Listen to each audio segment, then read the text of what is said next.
Hello everyone, thank you for joining me here at the Epic Games booth. Today we're going to be talking about Nanite for artists. It's nice, it's concise, it's easy. I'm an artist, I don't like doing too much reading, so I don't want to make my title slide too long. So today we're going to be talking about three main things with Nanite. The first is we're going to be talking about demystifying Nanite, right? Because it's this kind of like, hey, don't worry about it, we'll handle it for you, and it'll all just work. But actually, it's really important for us to understand what's going on under the hood a little bit more. And that way we have a better understanding of it, we can build our assets better, and we'll have a better asset as a result. So we're going to be looking at demystifying. We're also going to be taking a look at some of the new features that we've got in 5.4. Now, you'll hopefully have seen some of those in the State of Unreal session that we had, but we're going to be diving into those a little bit more and adding some more juicy tidbits in for you to take back with you. And then finally, we're going to be looking at some of the edge cases where Nanite doesn't work as well as we want it to, and how we can work around those issues. So with that being said, let's get out of that ugly slide and into this beautiful rendered scene that I can take absolutely no credit for building.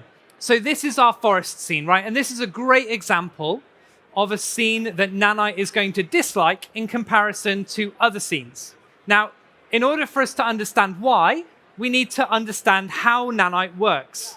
So let's take a look at one of our buffer visualizations. So these visualizers allow us to kind of see all of the back-end processes that Nanite's doing, and it's going to allow us to have a bit of a better understanding.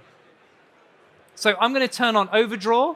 If you have sunglasses, put them on now. Otherwise, squint your eyes a little bit. It's going to get bright. Yeah, sorry about that. So this is our overdraw preview of our scene. Now, this is why our foliage scenes tend to run worse in comparison to more rock-based scenes. You can see we've got our rocks here, and they're rendering in purple. Purple's good. We like purple. And then above, we have this absolute explosion, right, of white and yellow. And that is representative of our overdraw. And by overdraw, we mean rendering triangles one on top of the other, on top of the other, on top of the other, okay? Now, what we want is to kind of reduce that. But how do we go about doing that?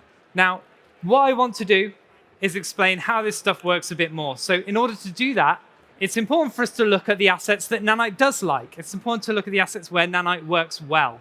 Right, now this is my rock asset that I've got here. It's 2 million triangles. And this is the kind of asset that Nanite likes. But why? So the first reason is that it is contiguous geometry, right? That is geometry that is connected together to form a single mesh. Now, it doesn't have to be a single mesh, but the more joined that geometry is together, the better. And the reason for that is because, and again, we need to dispel some of those myths, Nanite is not about you bringing in any mesh you want and it just rendering it, right? That's not what Nanite's doing. It is effectively drawing what it needs to draw to give you the best representation of that asset from that particular view. So if we go to our buffer visualization and we take a look at our clusters are a really good representation because they show you how the asset has been broken down. This is what Nanite does when you import an asset in. It takes that mesh and it splits it into thousands and thousands of little clusters, right? Each of those representing a group of triangles. Now, if you've ever used something like Blender or Maya or Max or ZBrush, you've probably done some decimation, right? You've taken the decimation tool and you've just knocked it down to try and simplify the geometry on that asset. And that's exactly what we're trying to do here, except we're doing it at a much, much more granular level. So when I zoom out of this asset, we're just going to come back a little bit and then I can kind of zoom in and out. You can see that those clusters start to get bigger and bigger as I get further away, and then smaller and more granular as I get closer. And what we're doing here is we're streaming in and out these individual clusters at this granular level, in and out, to give us the best representation of the mesh at that particular moment. So that means that when we've got our camera like this, we're only rendering this little bit here, right? But we're rendering at a very, very high fidelity. And that's how Nanite's working. It's very fun, streaming that data in incredibly quickly. So that's one thing that it likes. It likes contiguous geometry, right? And we mean that in terms of smoothing groups, in terms of UVs, in terms of vertex color noise. The other thing that it likes is occluding geometry. So geometry that blocks stuff, right? If I put my camera in front of this rock, I know I'm only going to really need to render this rock, right? The other stuff is going to get blocked, so I don't have to worry about it. And that again feeds back into that efficiency of Nanite in terms of it trying to figure out what do I need to render so that I can render that at the best possible level of detail. And we can see this occlusion culling working. If we go into our buffer visualization for Nanite, and we go into our overdraw again, you can see that we've got all of these items being rendered. And as I get closer and closer to that rock, all of the other assets disappear. Right now, and as I kind of switch this back and forth, you can kind of see around the edges, we've got some tearing, right, where we're doing that. That's it very rapidly bringing in all of those little clusters at higher and higher resolutions as it needs them. I'm going to turn this off because it's a little bit noisy. The third thing that Nanite wants is it wants non-layered geometry. It wants a representation of the surface, and for that to be it, for you to not have to constantly layer thing on thing on thing. Now, I've had to fake this a little bit. If we go back into our preview for just a second, and we go to overdraw, you can kind of see this little hotspot here, right?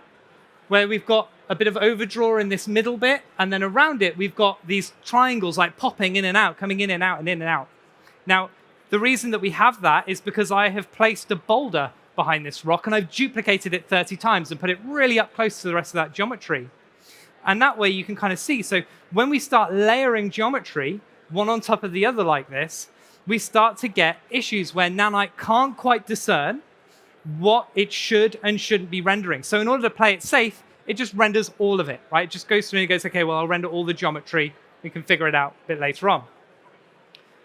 Now, if you take all of those three things, right, you take nice contiguous geometry, you take occluding geometry, non-layered geometry, and then you think about a forest, right?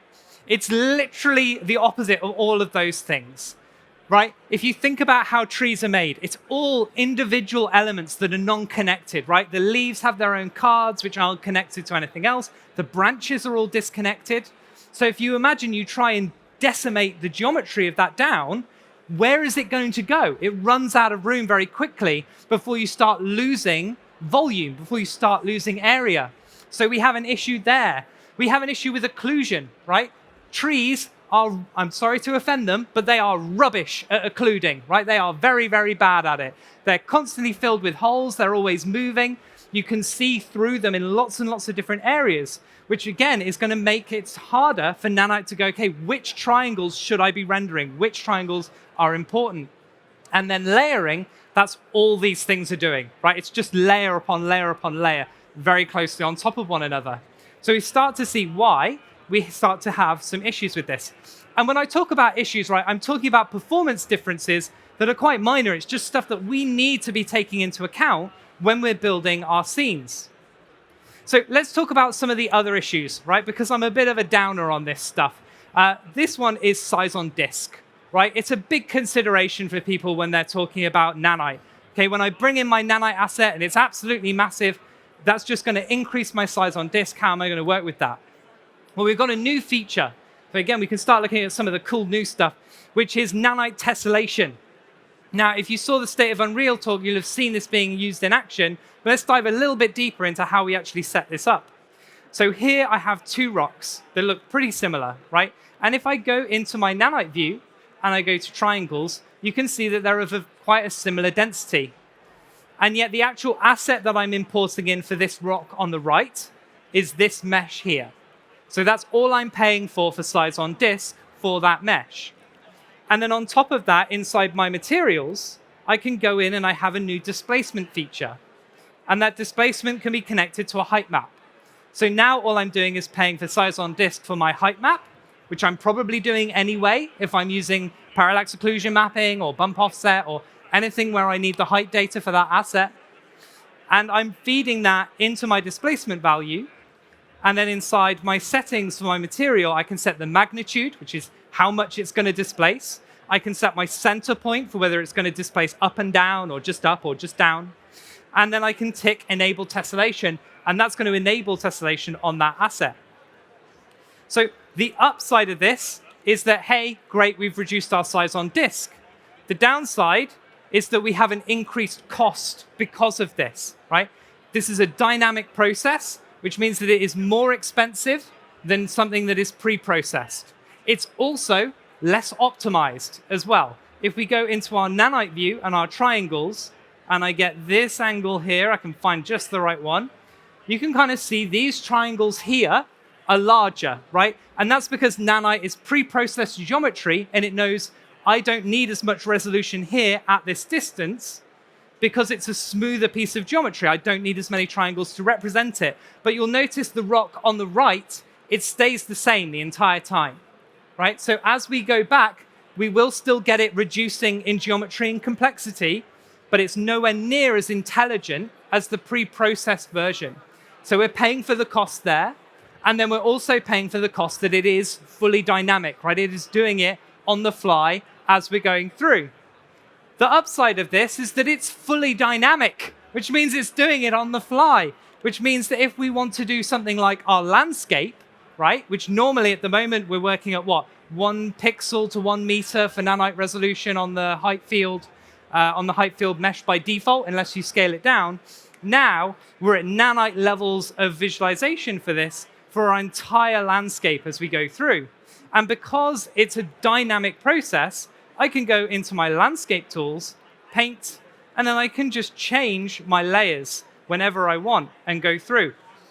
So now I'm kind of going through, I can get rid of some of these river rocks, I can change my mind that actually that was a bad idea, I can bring some of them back in, and it's going to seamlessly blend between all of the different layers that I have in my scene, just like if I was doing this with a normal weight-based and height-based layer. Now, if you imagine the advantages of this, right? It's a single layer, which means we're not layering assets on top of one another, which we know is bad. And it's also going to reduce everything else as well. If you imagine trying to represent this asset as individual geometric pieces, it would be tons and tons of individual elements that you'd have to be layering and stacking one on top of the other. Now we can do it all on a single surface and get all of that variation in there really nicely. So we've had a look at tessellation. The last thing I want to show you is just a really important value that we have with that, and that's what's called our dicing rate. So if I go back to my nanite triangles, if we want to reduce the level of tessellation, because this is a fixed tessellation amount that's going to apply for the entire scene, we can go in, we can type r.nanite.dicing rate, and we can increase this value. So increasing the value is going to reduce the nanite resolution. So if I say something like 8 and press enter, you'll see that that's now going to work at a lower resolution. So we can scale this stuff really easily, again, because it's a fully dynamic process. So we talked about rocks too much. I don't like talking about rocks, kind of too much when it's a nanite talk, because we all expect that, right? So let's get back onto foliage. Now, foliage is a major consideration with nanite. It's something that is constantly being investigated internally at Unreal on ways that we can actually improve this. But I want to go over a method that's going to work for you right now, right? Something that you can actually implement in your own practice. Now, before we had nanite, we used to do trees like this, right? Card-based. And they look pretty good, right? We could get them to a decent level. But they always fell down because you always got to this point, right? Can you see that there where we're right on the edge of that card? And you can see as it kind of flips over as we get to kind of like that break, and we can see it suddenly doesn't look very good. Where we want to get to with nanite is per leaf, or in this instance, per needle, representation of the geometry on the entire surface. And that's what we have with this tree here. But the downside of that is if we take a look at our triangle count, we're at 4.5 million triangles, right? Now, that's not too bad for a regular nanite mesh, a nanite mesh that is working to those principles that we talked about earlier.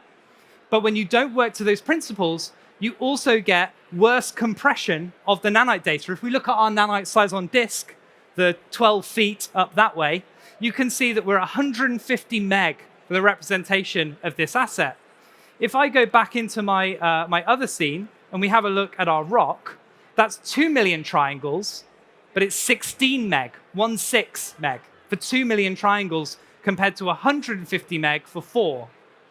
And that's because of all of the stuff that we talked about earlier, right? It can't compress that data because the crunching has nowhere to go. We have to preserve that area, we have to preserve that volume.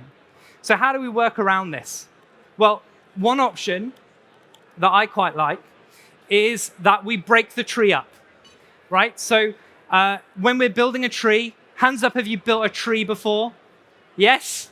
So many people have built a tree. It's excellent. Okay, brilliant. So when you build a tree, you build it out of components, right? You build the trunk, you build the branches, and then off of that, you generally will have a bunch of cards that you've pre-made, you cut them out, and you scatter them along the tree at various points, right? So what we're ending up with here, when we have our 4.5 million triangle asset, is actually a massive amount of duplication of geometry, right? It's the exact same branch that we're just scattering and placing all over the place. And that's exactly what I've got here. I've got this little branch piece that I've made inside Blender and just gone in and painted that and then scattered it on my asset and baked it down to a single asset. So what we can do now, and this is much easier to do now than it was in kind of older versions of Unreal, but what we can do now is we can go in and we can actually break this asset down into its individual pieces and use PCG to construct the entire tree for us. So I can take my base trunk and I can add branches, and then I can go in and I can add that mesh or those meshes onto my tree for me. And what that means is that I have a fully dynamic tree built into my Unreal system. So you can see I've got a little look at here. Technically, it's a look away that I've got in my scene. And I can use that to kind of tell the branches to all look in a particular direction or away from a particular direction. The actual PCG itself is incredibly simple. If we go in, open the PCG, this is all it is. We're sampling the mesh to create points. We then remove points based on the distance from the trunk. We can create gradients from the trunk so that we can actually create different levels of detail for our asset. We can switch assets out. I have an example here. If I go in, we take our tree side by side. So if I switch this one out for this attribute filter, I actually can get like bare branches on the interior of the surface, right? Really, really easy to do, really, really quick. So I can go in, I can add that in, I can take it out, I can go in, I can say, hey, I just want you to all be bare. That's fine as well, right? So we can use this to construct our tree. And now the upside of this is that we're only bringing in those components, and those components are actually really, really small. So for each of these, this entire tree is constructed from less than 1 meg on disk. It's like 0.16 meg, I think, for all of the individual components together. And as part of PCG, we also have the ability to convert groups of meshes to point data.